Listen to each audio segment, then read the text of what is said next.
Well, hello. Welcome to the Client Catching Podcast. Now, if you sell professional services, you'll no doubt be aware that marketing them, it's not the same as marketing products, right? There are unique challenges to professional services that need to be overcome before you're able to attract and cultivate potential clients. Now, the good news, if that has been you and your experience, then you're not alone.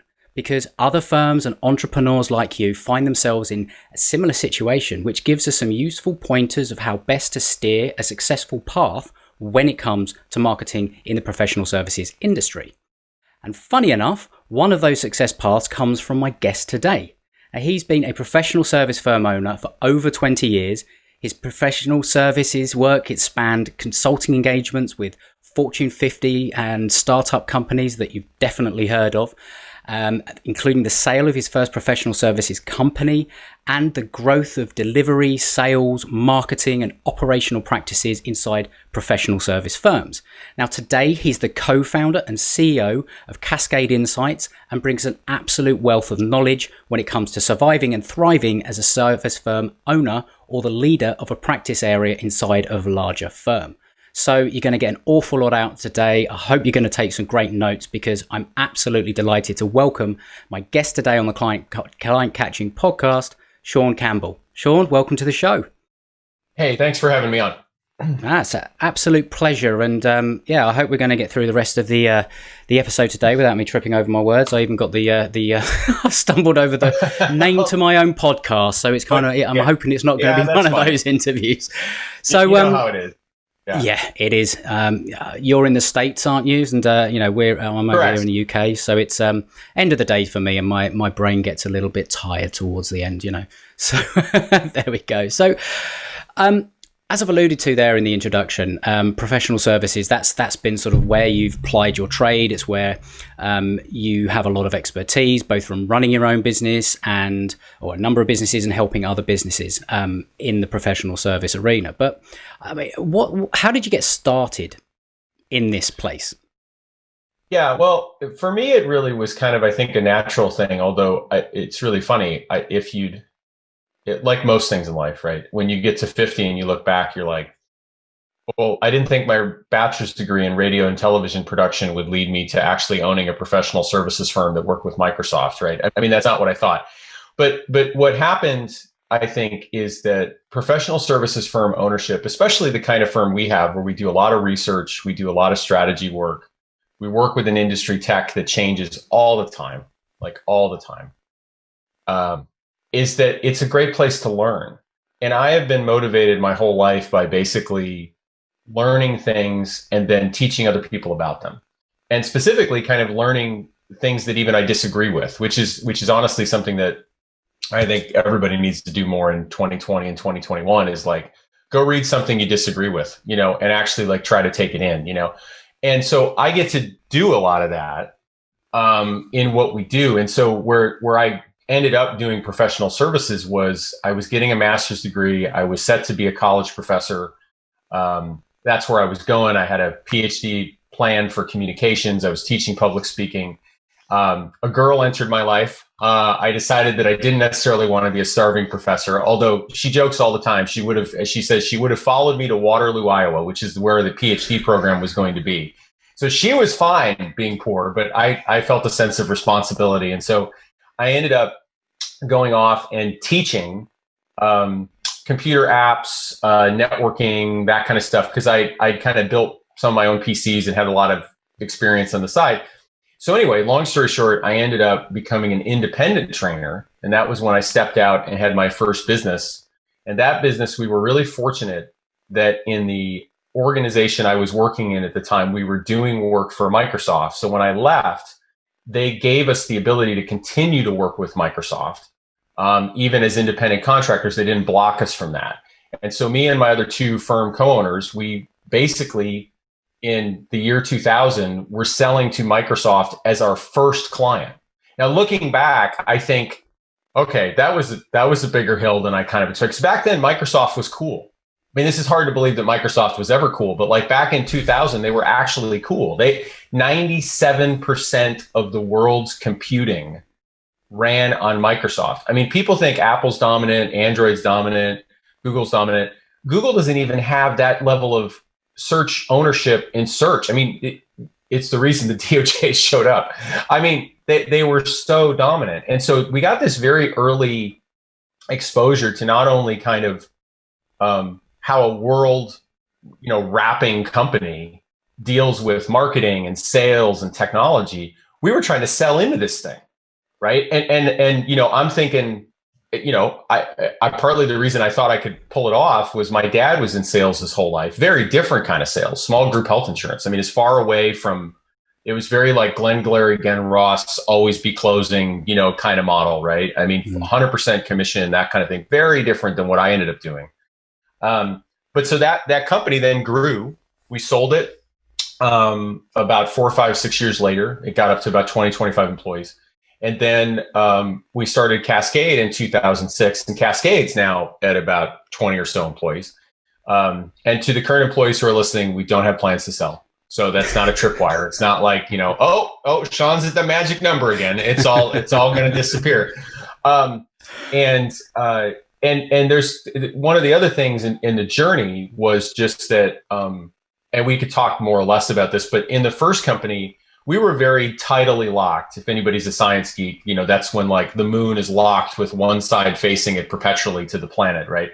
We were tidally locked to Microsoft and Intel. Like almost all of our revenue came from both accounts, which on one hand was a glorious ego boost because back then both companies were really, really dominant. And we felt kind of like, oh, this is cool. We're working for the two big guys. But the problem was we didn't have a lot of other clients, and we kept just being swallowed up by these two guys. So that was a lesson. And when we started the second company, we have some rubrics and rules in play that keeps things a lot saner. We still work with big guys, but we kind of keep them in check. And so anyway, that's been the trajectory all along. And the final thing would just be that I want to make sure I give deference to my long-lasting business partner, Scott Swigert, who I've worked with for over 20 plus years. We've been a very good team.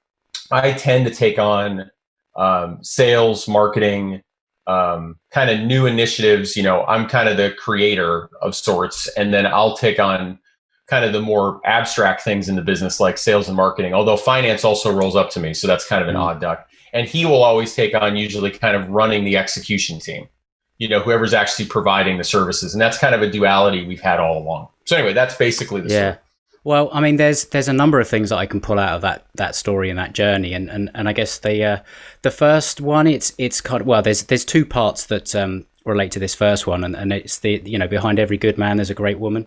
So your wife that would have followed you, but also that fits in nicely to what you just covered there about your business partner as well, and about the importance and the quality of the relationships that you build through life, through business, and how that is often a key success factor that a lot of people don't necessarily attribute to their success when they're talking about the growth of their business. And I think that that's a testament to, I guess, how you see the value of relationships and how the support system that you build around yourself and your business, and how you can take that to your work, that is something that you sort of put front and center, and that comes out of the natural conversation without even thinking. And it's something that I think that so many people out there, they owe a lot to these sorts of things, but they don't necessarily put it front and center. So that's something I think that comes out. Yeah, and to that point, it's a little bit like, I mean, I think if I use a Marvel reference, everybody will across the planet has seen enough Marvel movies, or you're aware, right? Like it's kind of like, you're right. Most entrepreneurs, even if they're in a team, they're all like Tony Stark, Iron Man. They occasionally mention they're with other people.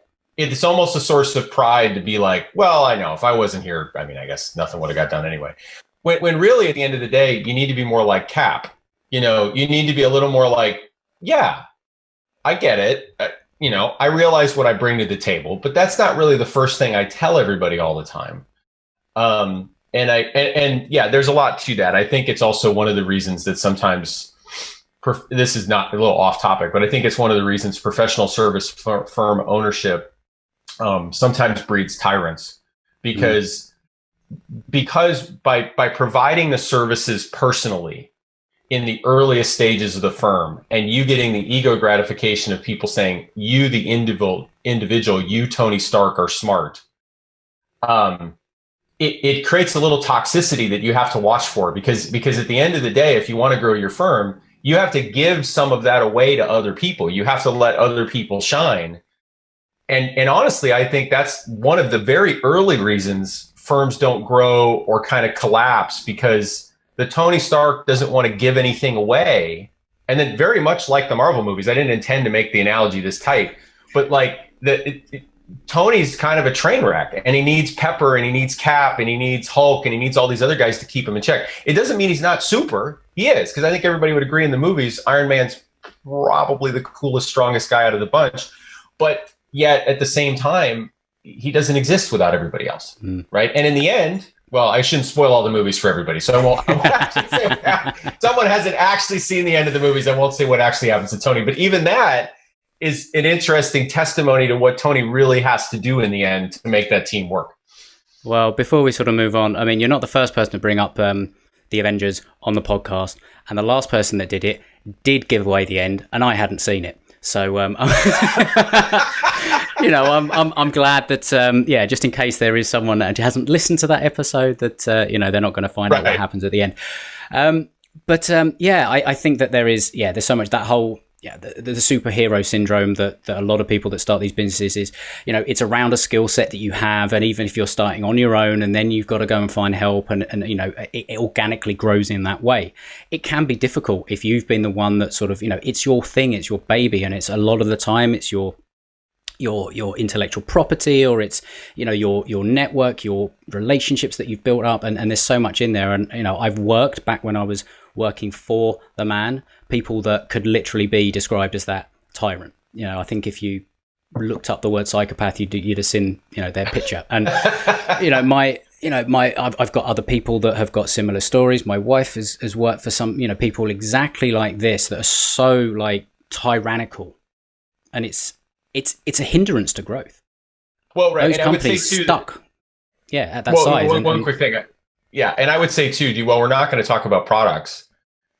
The analog in a product company, and we see this all the time when we do marketing work for product companies, right? Because the startup has all this language on their site that says, we're the only, we're the fastest, we're the speediest, we are the most usable, we are the most secure.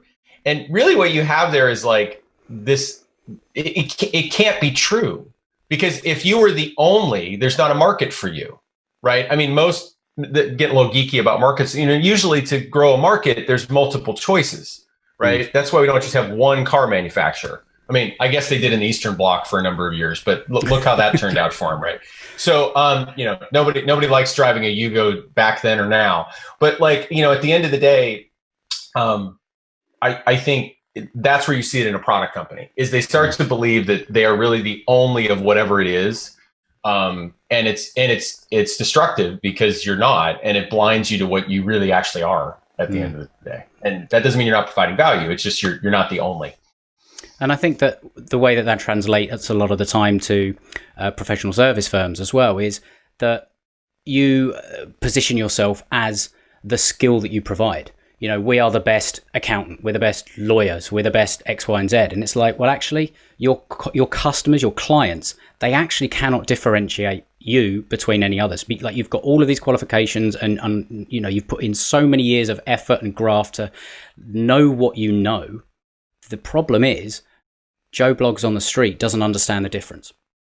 Well, right. And on that point, what's fascinating is I think people confuse what they're really getting hired for, precisely because they're doing this Tony Stark mapping thing that's a little weird, right? They're like, I'm the best at this, and that's why I'm getting hired. Or I've hired people who are the best at this. And I would argue that if you actually talk to your customers and you got them out of saying, I like Stan, I like Mary, and you said, why do you really actually hire Stan or Mary over to, exactly to your point, all the other people who are also good at putting nails in wood? They would say, well, he knows how to put nails in wood in my type of building. Like, it's context. You get hired because you have context in a space. I don't think it's because you're necessarily that good at the raw skill. right? It's like running a podcast or whatever. Like great podcasts stay in a lane of context, and that's what makes them great. You know, it's not that one podcast host has much better audio than the other one. Although, as we talked about before the show, you got to have at least some minimum bar of audio, and I didn't have it, so we fixed the little audio things before we got started. But like, but again, that's not really what's going to win it for you. They're table stakes. And then, and I'd say the other thing that gets those people messed up is that when the economy struggles, well, let me say it this way: when the economy's doing well, just being good at putting nails in wood, it can get you work. The minute the economy struggles, people do a much more diligent job of saying, well, okay, I got lots of people who could put nails in wood. I need somebody who really knows my context, and you can survive a lot better when the economy gets rough, like the year we've just had, if you have a really good focus for your business and you don't leave the aperture like massively wide open. And so that's it's not just a smart thing to do, it's like a saving thing to do when times get bad. Yeah, and I'm glad you brought up that phrase, because we had a conversation previously, and that phrase around keeping the aperture wide open. And that's something that we talked about, and I find that a lot of people are afraid to do the opposite. So I really like that phrase. So why don't you sort of explain your sort of thinking behind using that phrase and what it actually means for how you would then sort of think about growing a professional service firm? Yeah, happy to. Well, first thing, to give credit where credit's due. I don't want to be Tony Stark again, right? We'll stop the Marvel analogies here at some point, but it's like, I've got two teenagers, so like two teenage boys, I should be clear. So like if they're not living in the Mandalorian right now, they're living in Star Wars, right? So, so anyway, and the Mandalorian is really cool. I'm not knocking it. So anyway, the phrase comes from a guy named Paul Logue, who at the time was a vice president in HP, and he's gone on to be vice presidents at other places and whatever. He'll probably be some CEO someday. But I was a younger version of me, and I was in there talking to HP and very excited because I was talking to HP. And it was in the early days of me going down to Silicon Valley to sell. So it was kind of like, and if anybody's ever sold in Silicon Valley, even driven through Silicon Valley, the first thing you notice is like, you want to talk about ego gratification. You want to talk about like, wow, this is crazy cool. Like you drive like from exit to exit on the exact same freeway. Google's at one exit, and HP's at the next exit, and SAP's at the next exit. And somebody who wants to grow a firm, if that's your target market, it's probably the equivalent of like walking down Wall Street if you help financial services, right? Just every door is like another opportunity. So anyway, I'm pretty pumped, and I'm going to meet Paul, and he starts saying, "What do you do?" And without noticing it, I'm telling him we do this and we do this and we do this and we do this, and I'm kind of responding to his asks, and I'm kind of always saying yes. Now, am I being accurate? Yeah, I am. But like all services firms, there's this line between what you really, really do well and what you can do because you're smart people and you know something. And I was drifting into like, well, we can do that and we can do that. And without saying the words can, but Paul knew I was. And Paul looks at me and puts his hand up, which is always a bad sign in a sales meeting, like from either side. Like that's never a good move. Like whatever happens next is bad. Doesn't really matter. And so Paul says, I know you want to leave the aperture wide open. And right at that moment, there was this like, it's like time slows, and I was like, oh no. Oh man, I have just completely, but a good guy that he was, he's continued to work with us and done things with us, through the years. But he was trying to coach me. He was basically trying to say, I need to know what you do really well. And the proxy for this is when the client says like, tell me the thing you're specialized at, or tell me the thing you're really good at. And I know that a lot of people struggle with that because they don't want to be known for just one thing. So that's not what I'm saying. I'm not saying like, if you're an accountant, like, yeah, I just do tax prep. I know you do more than that. The way out of that trap, it goes back to like the nails and wood thing. Don't keep talking about the ways you put nails in wood. Talk about the kind of client you serve best. And that's what Paul really wanted to hear from me. What he really wanted to hear is like, the only clients I work with are the stickers that run this strip on 101 in Silicon Valley. I don't go work with pharma, and I don't go work with oil and gas, and I don't go work with manufacturing. and it's that point of to kind of decrease the aperture, the field of view on your business. You have to start saying no. It's really just you. Because what you don't want is the scenario where later a bunch of clients tell you no because you're so spread out and they recognize that you're not specialized, or the economy gets rough and they look for really good specialists. And again, it isn't specialization in the thing you're delivering. I've come to realize over the years, it's the kind of client you're specializing in, because that's the context they're buying at the end of the day. And I can unpack that further, but I don't want to go too long on one story. But that was and I see, and even younger sellers in my own business, I've had to sometimes say the phrase to them because I'll watch them do a sales call and they're excited about dealing with XYZ company. And I'll have to be like, Paul told me years ago, okay, just lower the aperture a little bit, keep it a little more narrow. And I really, really like the distinction as well between, I think what people might say, because, what we're talking about is, the whole, find a niche type thing, or niche, depending on what part of the world you're in, or specialization, or whatever else it may well be. But a lot of the time when we think along those lines, we think, okay, well, I have to be specialized, and I'm an accountant, so I'm going to be specializing in tax returns or whatever it may well be. Whereas actually the way that you just described it there, it's all about becoming much more focused on a particular type of person, because you can solve the same problem for a massive amount of people. But if you're the one that solves that problem for one specific type of person, birds of a feather flock together kind of thing. And we like and are attracted to people that are similar to us. So if we're able to talk the same language as the people that you want to hear, and ultimately it then allows you to create your marketing, which is all about the client, not about you. And it's another way of saying, my whole business is named after it. Think like the fish, not the fisherman. Rather than going out on the entire ocean and thinking, right, I'm going to catch a fish. Well, there's thousands of different types of fish down there that will bite on various different types of bait. So if you go out and say, I am going to go and catch a tuna, and that is all I'm going to catch, you will set yourself up to catch just that. Now, you'll go past a crap ton of other fish, but my God, when you get that tuna, you'll reel it in, and they're big fish, right? So it's a similar type of thing, and I really like the way that you differentiate between the two, and I think it helps people to sort of zero in on, okay, well, I can be an accountant, but I can be an accountant for professional golfers, or I can be the accountant for medium-sized businesses in the manufacturing industry with annual revenues of XYZ, whatever it may well be. You can get that very specific, and you can talk about in your marketing the people that you help rather than the thing you do, because a lot of the services that we offer, they're either over our heads, or or the clients don't necessarily care. Nobody wants to buy the service, they want the result. So it allows you to talk in narrative about the people that you help and the clients that you help and the problems that they have and their average day and all that kind of thing. And it really does set you up to do marketing that is less confusing to the service firm that's actually creating it. Yeah. Oh, no, all those things are true. I mean, I'm a big fisherman, actually. And so it's a good analogy because at the end of the day, right,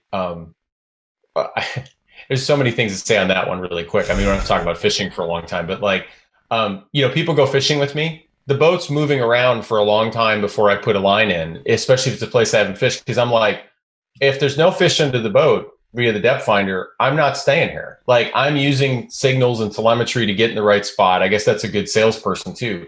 But then once I'm there, to your point, if I'm fishing for bass or trout or, kokanee or salmon or whatever, I have completely different gear. I have one tackle box that's just marked bass. I have another tackle box that's marked trout. And would I ever lower in a trout lure in an area for bass? No. And yet there are people who do this in services for marketing. They have this weird, kind of genericized approach to it. And to your point, that fails. I also think, on another note, it just makes it more interesting for the person running the business, right? I mean, yes, we do need to write. We do need to write for Google, at times. It's unfortunate, but out of all the buyer personas in my lingo as a research firm, that you target, One of them is Google. You have to write your occasional listicle. You have to write the occasional thing that's fairly, I wouldn't say generic, but you're writing it to rank in Google. But alongside of all of that stuff, write those things that are way more interesting because they're about the client, right? And the test I would give somebody if they're debating this is in their mind, right? Because, who knows what somebody's thinking while they're driving along listening to this, right? I would say play back your most awesome sales conversations.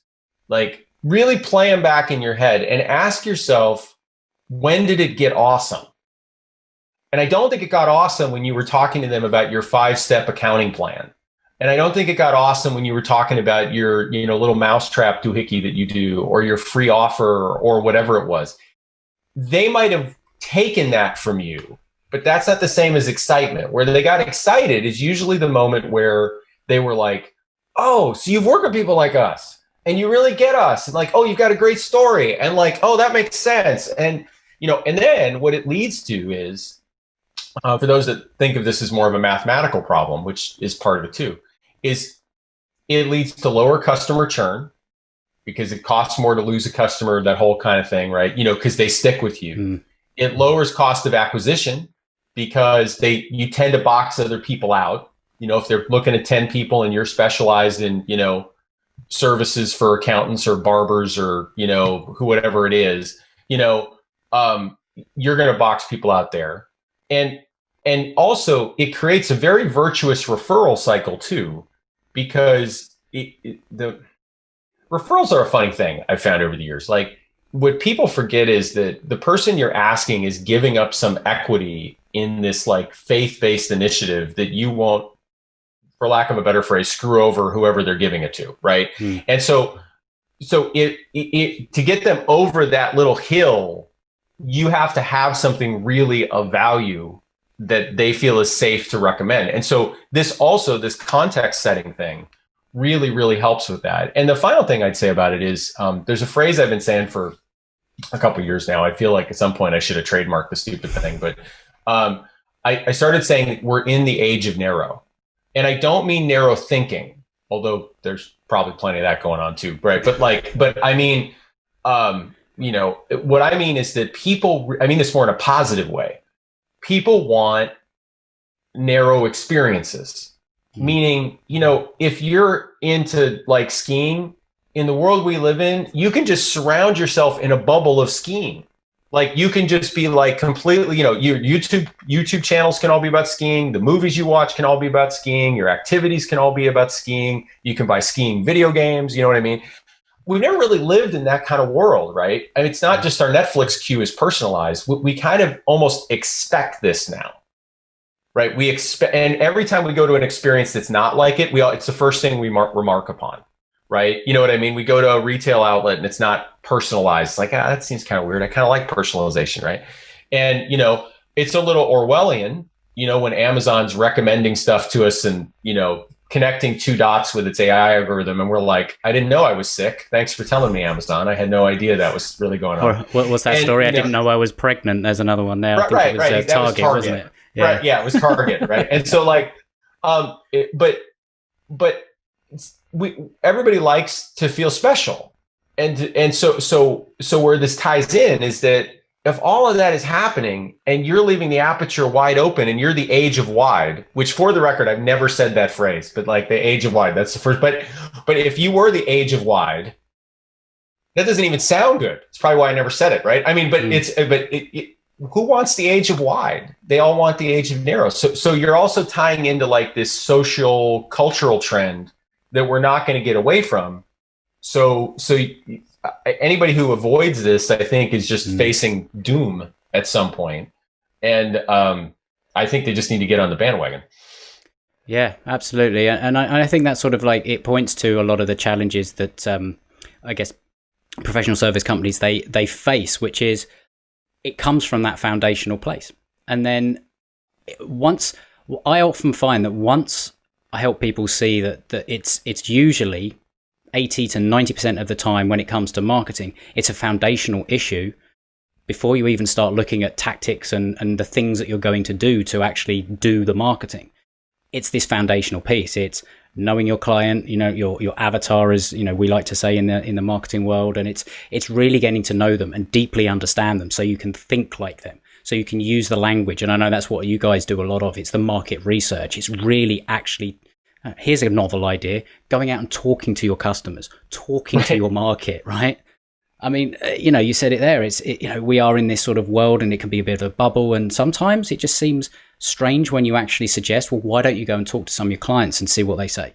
Why don't you go and talk to your market? And they're like, what do you mean? Actually talk to them? Can't I just send them a survey? No, like actually go and have a conversation. Well, and one quick thing on that, and I love our marketing team, but I remember, and this still will happen occasionally.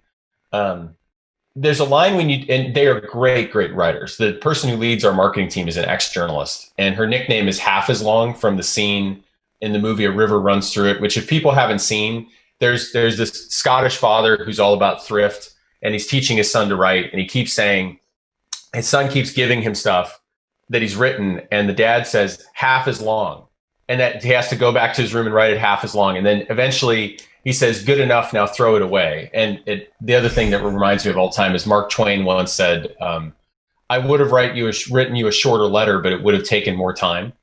And so, and my point here is that I've got a great team of writers, so I don't want to nix that. But they struggle with me every once in a while. A piece will come across that they're writing, and this is exactly where you were talking.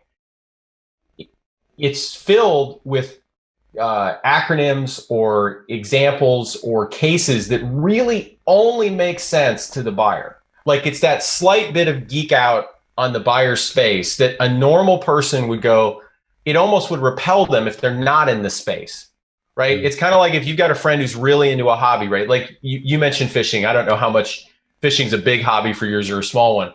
But you and I, if it was a big one for you, we could probably immediately geek out on 1,000 things fishing, and everybody would stop listening. But there'd be 5 people listening who like this show and like fishing, and they would be like, wow, I love this guy. This guy is awesome. And so what I'm saying is, in the content, there almost needs to be a little bit of that. If it's really for a certain audience, it should be a little hard to penetrate for a general audience. And what writers do sometimes is they fall back to, well, no, that's wrong, because I need to aim so people can read it. It can be comprehended. So what I'm saying is, there's almost like this lack of comprehension that you want. I'm sure my writing team's going, that's not what we meant, boss, right? But that feeling of, this doesn't feel written for me. It doesn't need to feel like you're reading the American Medical Journal. It's that far afield, like you really don't understand it. But I would put your own content to that test. Do you feel like anyone in your household could read it and fully understand it? Then it's probably not tuned right. It's supposed to feel like, I was fun talking about your hobby till we really geeked out about it, and now I really don't want to have this conversation anymore, unless I really am into the hobby with you. And we keep it too general, and that hurts us in so many ways. And it also hurts you in search, because the way the search algorithm works these days, it's highly optimized for very niche topics. And the same thing's true for pay-per-click. I find that the better performing pay-per-click stuff we write is actually really, really narrow language-wise.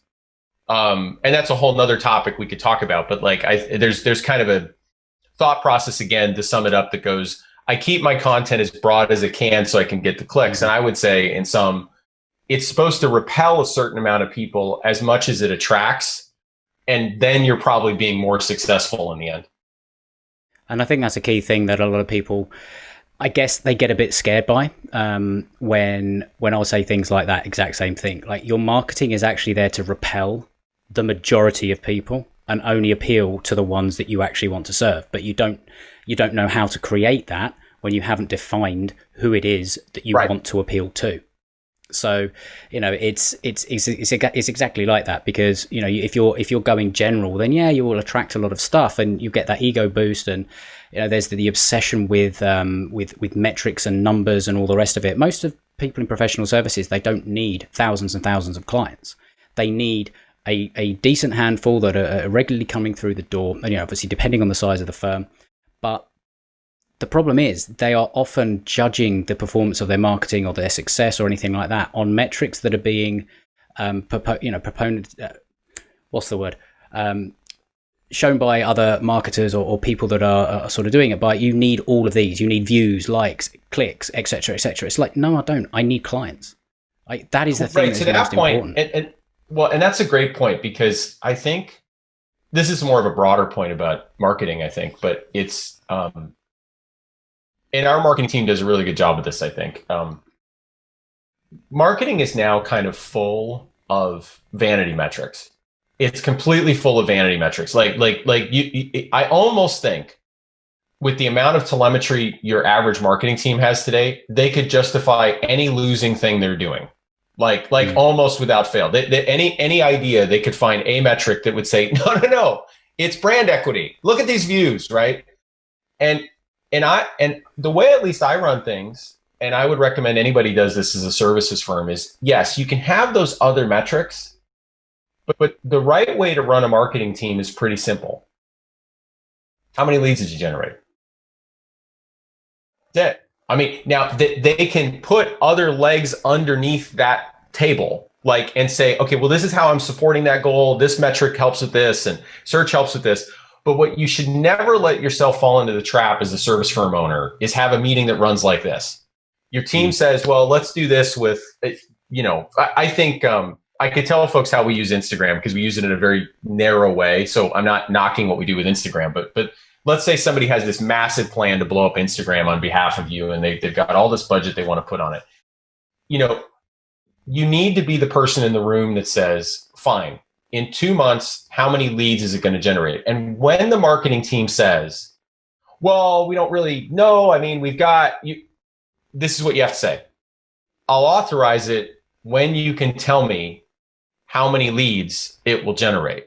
And what most people do is they can't quite bring themselves to say that. I don't know why. They're tough on clients and they're tough on other people. But I think what the failing is the belief that creativity trumps actual execution is the problem.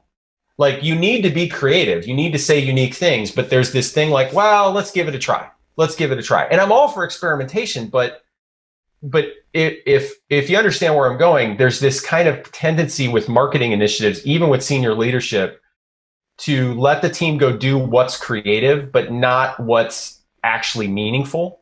And it's almost endemic in marketing teams, I think. And I'm not really sure why, to tell you the truth, but I find it's something I have to kind of manage. Let them be creative, let them come up with stuff. But my job is to say, how will this actually generate a real business outcome? And that's probably one of the biggest things you can do when managing your marketing team. And I think that is something that I guess has always been that struggle with marketing teams. They feel like they can't necessarily, they're looking for ways to sometimes justify their position and all that kind of stuff. But sometimes they don't necessarily know where they can add the value, because they've trained as marketers. Sometimes people have trained as brand marketers and all that kind of thing, whereas that is the stuff that they know and they've been trained to sort of understand. Whereas, you get into the real world and ultimately all a business cares about is results. What is this going to do? What business result is going to come from this? It's a very nice idea, but what am I going to get at the end of it? Well, and to that point, really quick, that is where understanding your ideal customer profile, understanding your buyer personas. I mean, I would challenge, and we do a really good job of this around here. And I give Isa, who's the head of the marketing team, really big credit for this. She does a really good job of really super, super good job of trying to understand our clients' contexts. She runs workshops on it all the time. She really looks through all the research we do on our space, all this stuff. But here's another litmus test, right? Ask your marketing team, when was the last time they listened in on a sales call, visited a client, looked at a proposal, even interacted with sales in a non-adversarial relationship? You know what I mean? Actually had a real conversation about, hey, sales. And here's one way I solve that in my business is that I have once a week, and this took a little bit of cajoling, to be honest, because both teams thought this might not be a good use of time. Once a week, we have what we call a client creation meeting. And I could have called it other things. Clearly, sales and marketing don't just create clients, they grow clients. And, but I didn't want to have 17 words in the Outlook meeting request subject line. So I called it the client creation meeting. And we meet for 1 hour and they understand what each other's doing. They understand what they're contributing. There's a moment where I leave it open to brainstorming. We review the leads we received, and sales tells marketing how they got here, what was the color. Marketing asks questions like, are there phrases you're hearing clients say more often now that we should reflect in our own content? And I love both teams, but I do not really believe they would have ever had that meeting unless I forced it onto the calendar. No. I don't think they would have. And it's huge, because as a firm owner, it lets me make sure they're both connected in this very strategic way. And honestly, as I've asked around, other people don't seem to do it. And I don't know why. It's just connect the two teams, but they're more often than not, as we know, adversarial. And I think you need to let them speak into each other a bit more. It's like, I've described it before. It's like trying to get cats and dogs to live together, and it doesn't always work. But ultimately, if you're the owner of the firm, you need to be that one in the middle that brings them together, because that's where your opportunity lies. If you can get the two working together in harmony, then that's one thing that can actually really separate you from other firms in terms of getting to market and understanding the market and marketing and selling and all the rest of it. That is a massive competitive advantage against other firms. Especially if other firms don't always necessarily have the two, and maybe it's even just you doing it. Have that conversation with the angel and devil on your shoulders, for example. Right. Sometimes that is the case, and it's something that you really need to sort of think about. Don't get distracted by the things that you can do with marketing.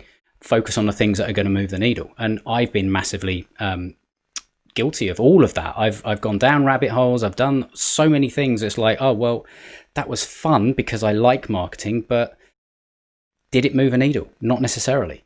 Whereas I keep coming back to some core things that actually do, and specialize in getting even better at all of those things. But I'd be keen just before I let you go to because we've sort of unpacked things and we've talked about a lot of the challenges around marketing a service firm and all the rest of it. If you had to sort of go into a general professional service firm, I know it's not going to be an easy question necessarily to answer it, but you were to sort of almost go in and say, right, this is how you would design a marketing function for the business, and these are the things that you would need to do. Let's start at the top and then we work down. What are the things that you would sort of help someone to work through, with the ultimate aim of what we all want is consistently, predictably and profitably acquiring clients for your professional service firms? What would your thought process go like to take somebody through that? Well, let's assume they're small to start, because that's probably the easiest, and then kind of go from there, right? Like the first question is, can you write? That's honestly the first question, because sometimes the owner can't write.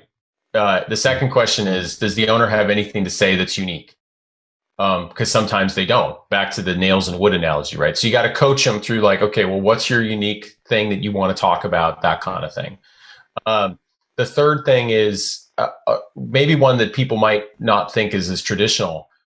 I actually think a great place to start is a limited amount of pay-per-click, because a few things. Most keywords that service firms are bidding on are not that costly compared to the deal that results from the click. Like the ROI relationship there is really, really good. I mean, compared to a click for hair dryers and a hair dryer sold, so it's a great place to experiment with messaging, because the owner probably knows phrases, language that works with clients. And with a really minimal amount of pay-per-click spend, you can see if that's driving traffic to a site, which again, we assume has decent contact elements. Let's just call it that. That's a whole other thing. Does it have decent contact us page, all the rest of that kind of things. That's plumbing, right? So it's got good plumbing that you can hit. Then you take that telemetry and you say, okay, what out of this is really working? And how do I marry that with the sales messages that I know work? And then start to look at how you kind of reset your messaging framework for the site, right? And if people Google messaging framework, whether they ever hire anybody like you or me or whatever, there's all kinds of messaging framework models they could use. But the exercise of doing that with some data and some past history is super strong. And then when you got that, then you can go build out a site that really hangs on that messaging framework Then you can build out content that goes after organic search and target those kinds of things.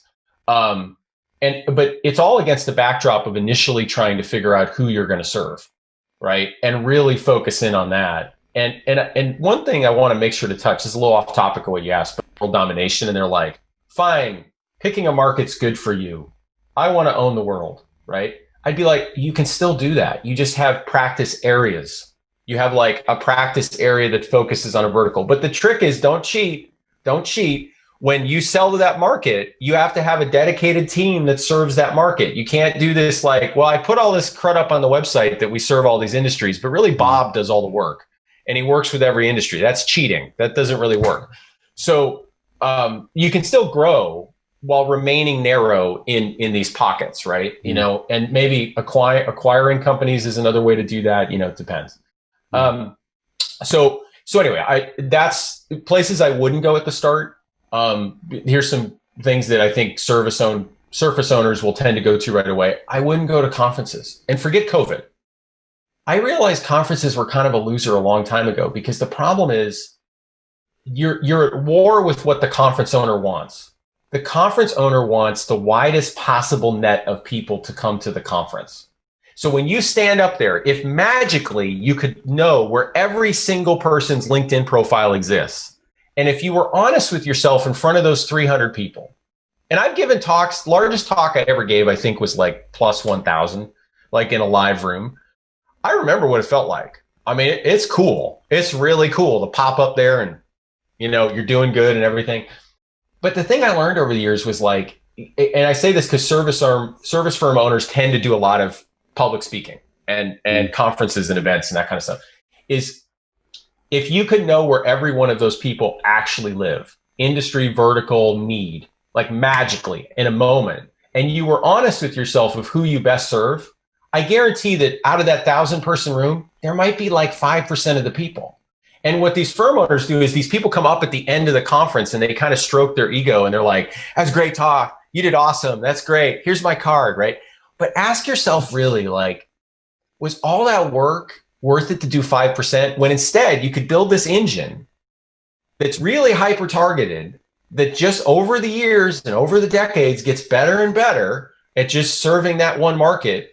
And you don't have to eat crappy conference food. And you don't have to take a Sunday night flight to the middle of nowhere, right? I mean, in the beginning, it's cool, right? But if you ask yourself, really, is the ROI really, really here? And again, finally, you're at war with the conference owner's needs, which is a broad audience. So it's never really going to pan out in your favor anyway.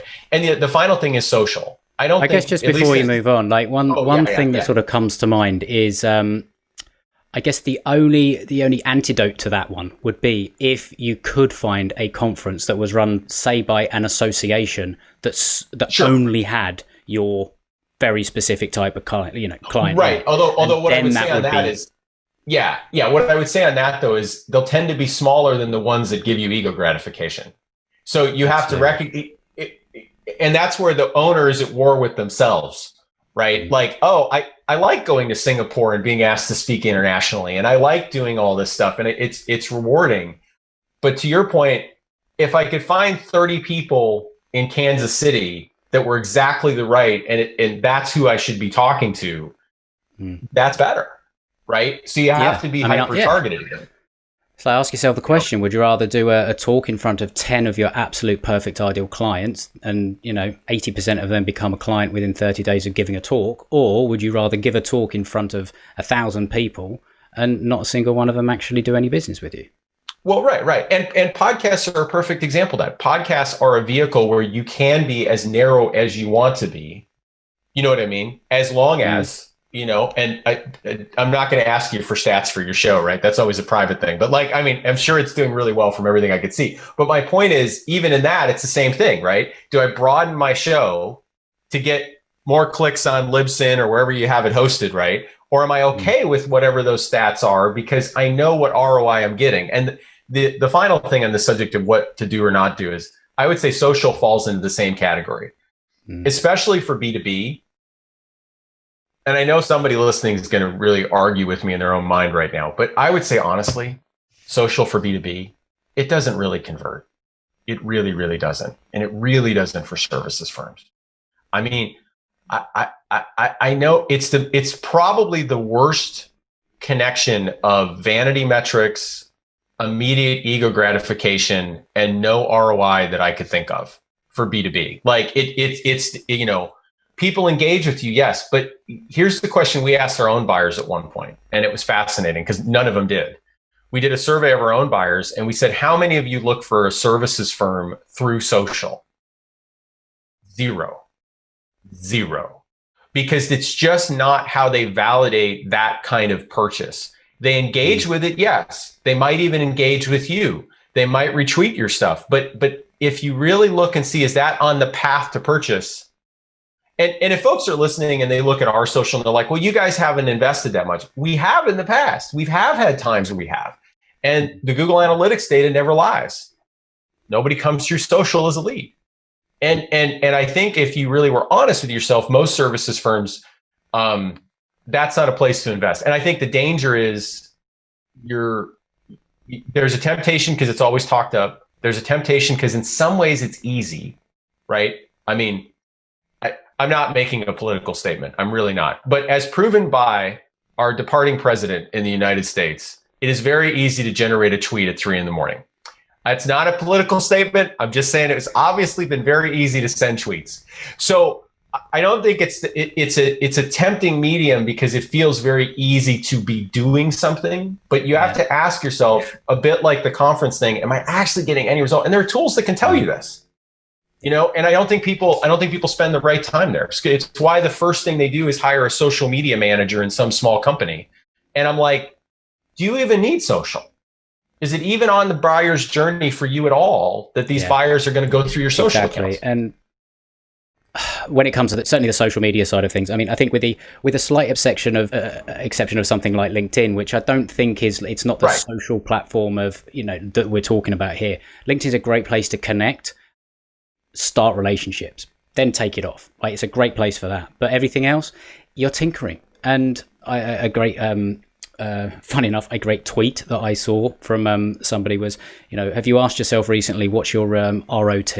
And that is return on tinkering. And that's what a lot of people are doing on something like social media, right?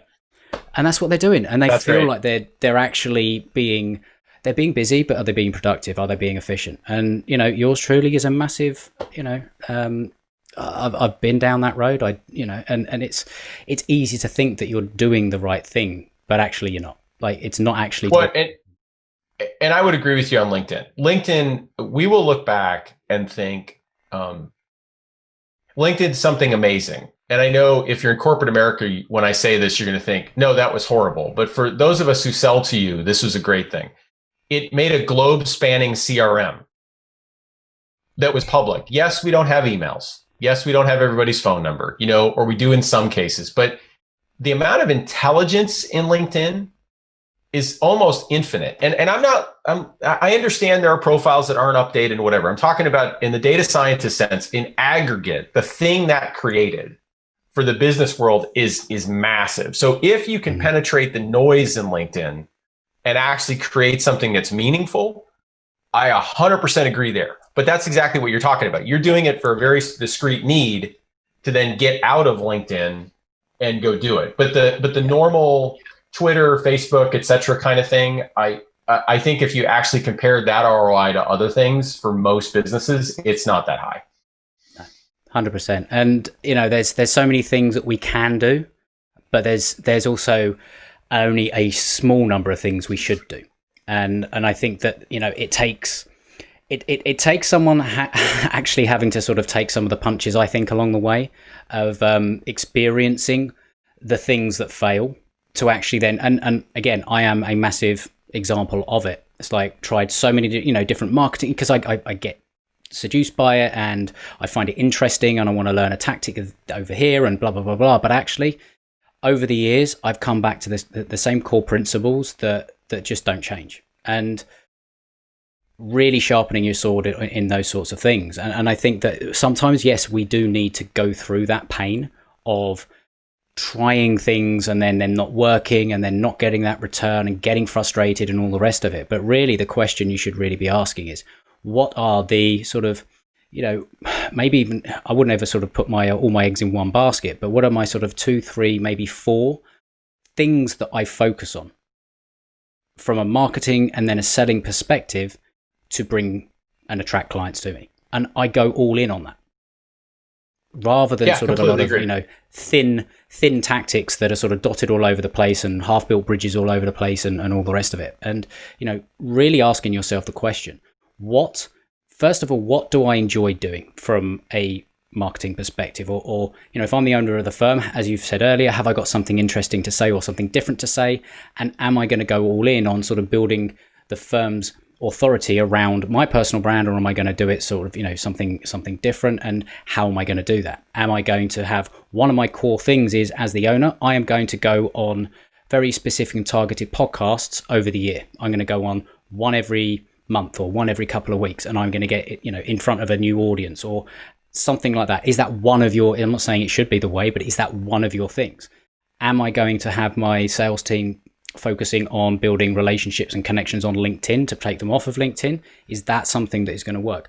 Or am I going to focus all my efforts on partners, strategic partners that still to this day, I believe is the number one way of growing any business, because it takes away the need to do any of that over the top, because you can find a market with your perfect buyers and partner and get access instantly without having to figure out how to put a Facebook channel up or anything like that. It's yeah. No, I agree. We didn't talk about that, but that's a huge area too. 100%. Yeah. And I know. It's such a big area. I think that we could go on for a very long time, but I think that this has been a really interesting conversation, just to sort of hear from your experience, hear from your thoughts, and the challenges that you found along the way, and the ideas in which people can actually move forward through them. I think it's been incredibly valuable. So I'd really like to let everyone know, what kind of person is best suited to reach out to you and have a conversation about potentially getting some help.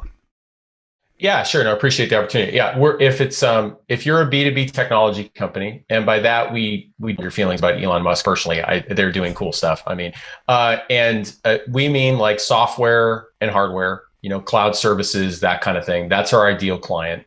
And for them, we will do research, and then we'll take that research, and that's the bulk of what we do. So buyer persona work, brand segmentation, competitive work. And then we'll turn around and we try to turn that into language they can use to effectively engage with their market. So whether that's marketing or sales messaging, we'll do that. And so that's basically who we are. And based in, some people say based in sunny, whatever. We say we're based in rainy Oregon. And that's kind of where we're from. And no, it's that's basically it. And you can find us at cascadeinsights.com. And if folks have a question about us or about running services firms, because I mentioned at the top, I love to teach and mentor and whatever, you can just email me directly at Sean, SEAN, at cascadeinsights.com. And thanks again for having me on. No, it's been an absolute pleasure. And I know you're active on LinkedIn as well. So I'll put all the links to various profiles.